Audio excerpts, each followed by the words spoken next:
Hi, I'm Carrie. Stay tuned for some great tips on painting your powder room cabinets. Hi, I'm Carrie. I'm owner at Classic Cottage Art and Antiques in Bowling Green, Virginia. And today I am doing a makeover in my powder room. I'm not at the shop, obviously, because I'm here, but I thought I need to do a makeover. We recently painted the walls in the powder room here, and the cabinets just don't go with it now. Plus, I changed out the knobs to have this really cool coppery black color. To me, it just doesn't go with this look here. So I'm going to change it out. And it's super simple, just a few steps. And I've kind of fast forward and done some of the prep ahead of time so you didn't have to watch me do all that. So what I've done is I have taped it all off with the blue tape. So first of all, you're going to need blue tape. You can use the wide, you can use the narrow, doesn't matter as long as you tape off where you don't want the paint to be. I personally am a messy painter, so I get it everywhere. Secondly, I've taken off the hardware, obviously, because I don't want to paint over my brand new hardware because it was hard for me to find the ones I like, so I don't want to paint over them. Okay?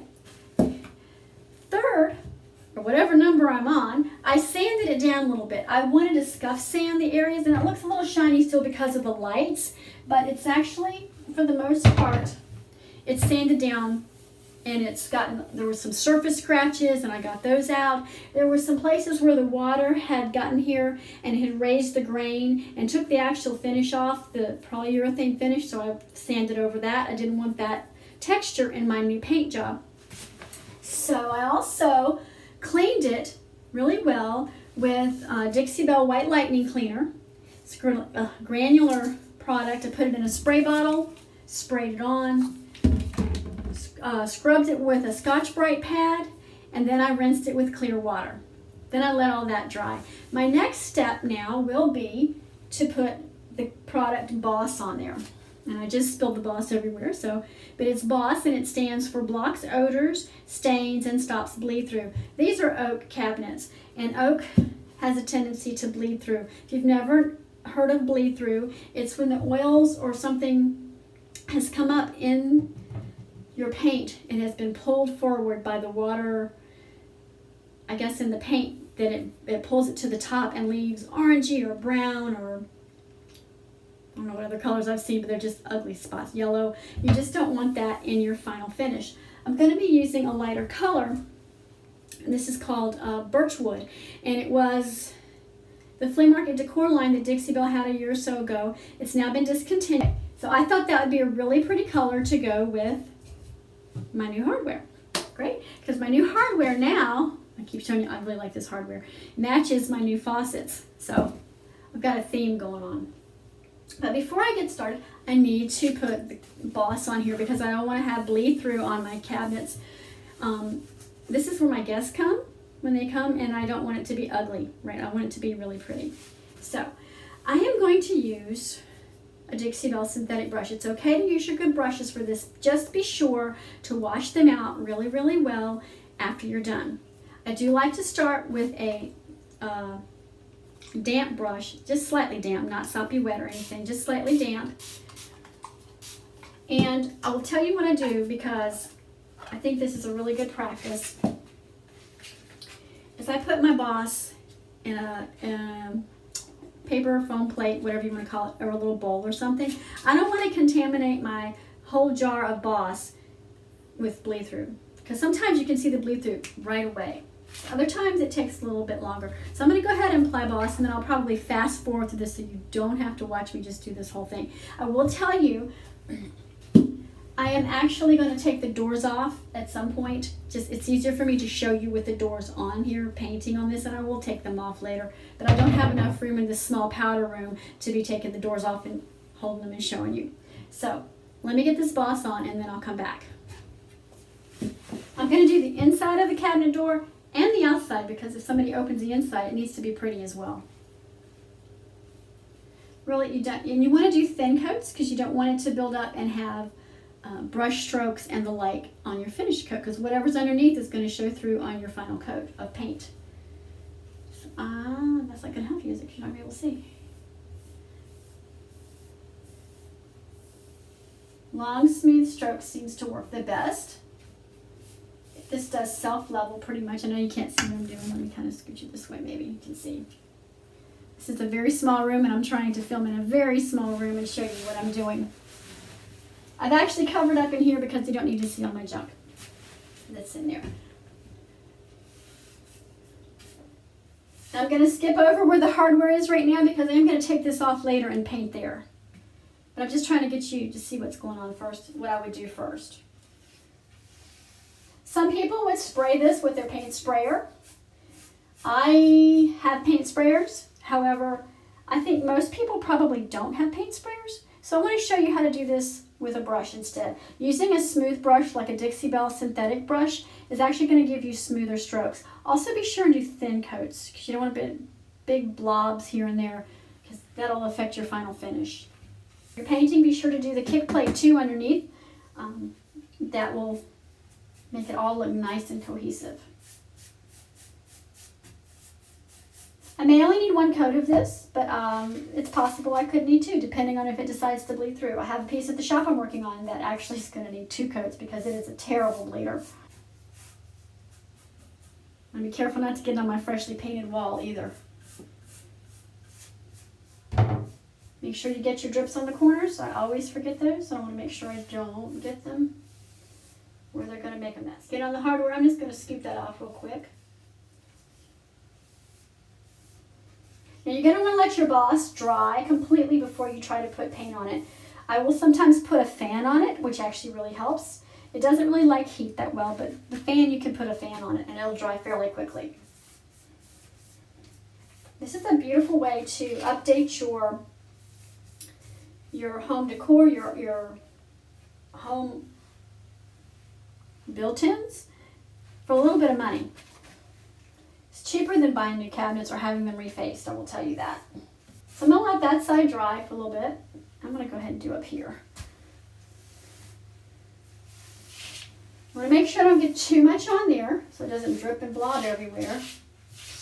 And my brush needs just a little bit more. Clean your brush. Sorry about my head. To clean your brush, I recommend, we have scrubby soap at the store. It's the best. It's one thing, it smells really good, but it cleans brushes really, really well. Just make sure you get most of the product, especially the boss, get most of the boss out of the brush before you clean it, and because you don't want a lot of this going down your drain.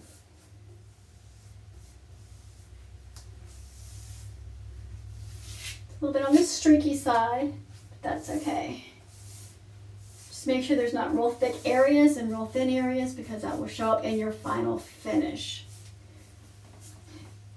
If you have a cabinet that is super slick and it has a nice factory high gloss finish on it, you might consider using the product Slick Stick, which is made for slick surfaces, because that will help your paint adhere just that much more. I chose to do the scuff sand on mine. I didn't think I needed it because I thought I could get the finish off of it. There was a bit of a shine, but I was able to sand that off, so that's fine. And it should stick just fine. These cabinets are 28 years old, and they definitely needed an update. The cool thing about this project is you don't need a lot of products. Basically, all I need is white lightning cleaner. Well, blue tape, of course, white lightning cleaner. You need Boss. If you're going to have a slick surface, then you would need Slick Stick. Then you would need paint, and then you would need a sealer. For bathrooms, particularly bathrooms and kitchens, I always recommend Gator Hide. It is our most durable top coat. It's water repellent, and it'll give you a really good tough protection against water, like in a bathroom or a kitchen area. You can do this. This is the same process you would do for your kitchen. Although for your kitchen, I would clean a little more thoroughly. I would probably clean with this Scotch spray pad and the white lightning maybe 2 times, maybe 3 if there's a lot of grease buildup. Just a heads up. But in a bathroom, it didn't take that much cleaning for me.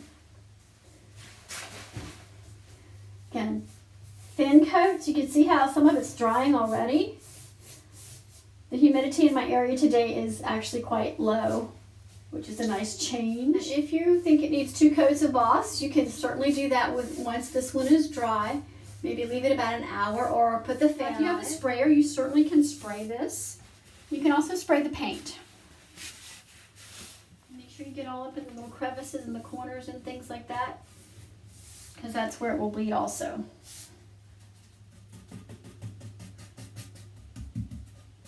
Now, if you did not want to take your cabinet doors off, that would be fine too. I mean, it's up to you really.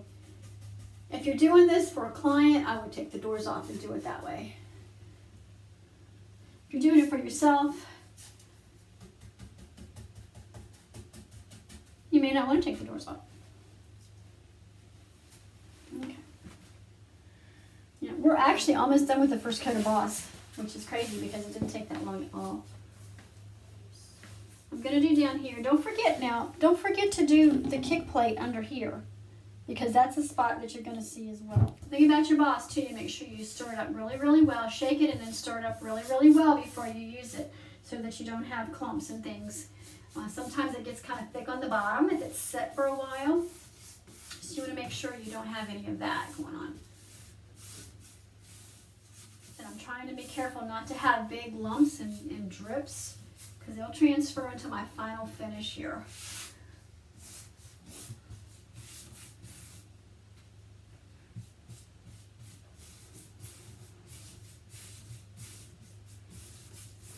If you get a chance, I would really appreciate it if you liked and subscribed to my YouTube channel.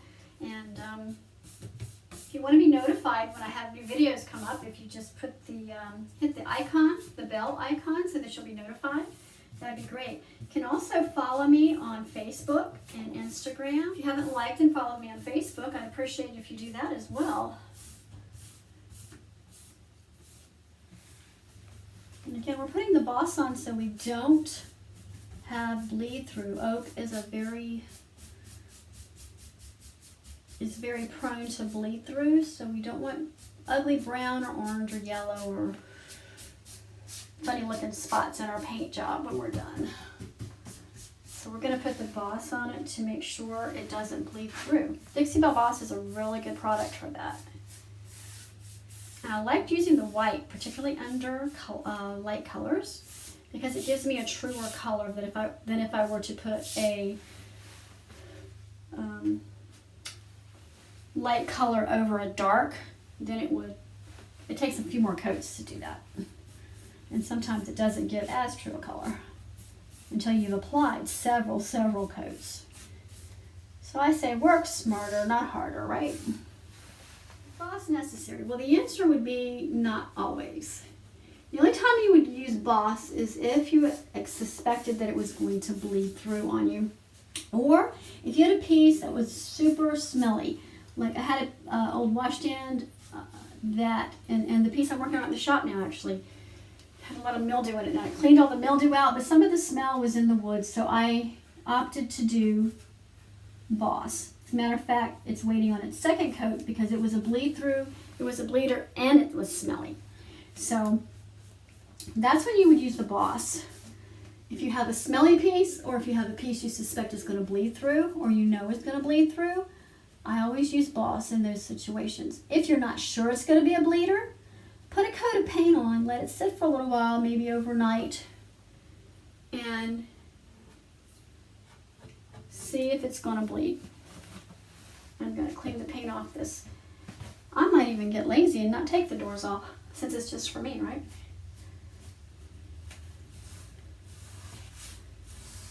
If I can get this done without taking the doors off, I think I might just do that. I'm going to make sure I get in these little crevices though. And then what I like to do is I like to take a damp rag and wipe the hardware off if I'm going to do it this way. I like to hurry up and move on to the next project, but I want to do this one right, you know? So if it requires me taking the door off, I will, but I may not have to. If I can get in all the little corners that I want to get into that are going to show, then I might not have to take the doors off.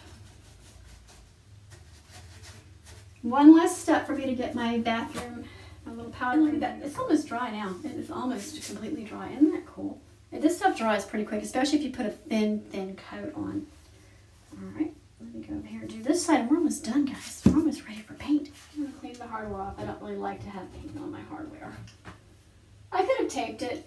I did find out, though, that a lot of times I can get the paint off better than if I were to just take the time to tape it. When I tape it, sometimes I actually end up having to use a small brush anyway. So to me, it's just easier to wipe the hardware off as I go. Check there are no drips or anything. You see, this right here, it looks like it could use a second coat. And so I'm going to go ahead and put a second coat on it because I really don't want it to bleed through on me. So I'm going to go ahead and put a second coat on it just to make sure. But I'm going to put a fan on it first to make sure it dries. Just on this area here, I'm going to put a second coat. I think you're supposed to wait about an hour, but I'm going to go ahead. It's drying really quickly in here for me. So I'm going to go ahead and put a second coat on it now. And then I will let it sit for probably an hour or two and then go back and paint. And then I'll come back and finish it with you. Stay tuned. Thanks for watching part 1 of the cabinet makeover for the powder room. Please tell your friends about this so they can paint their cabinet. And all the products used in this video are available at Classic Cottage Art and Antiques in Bowling Green, Virginia.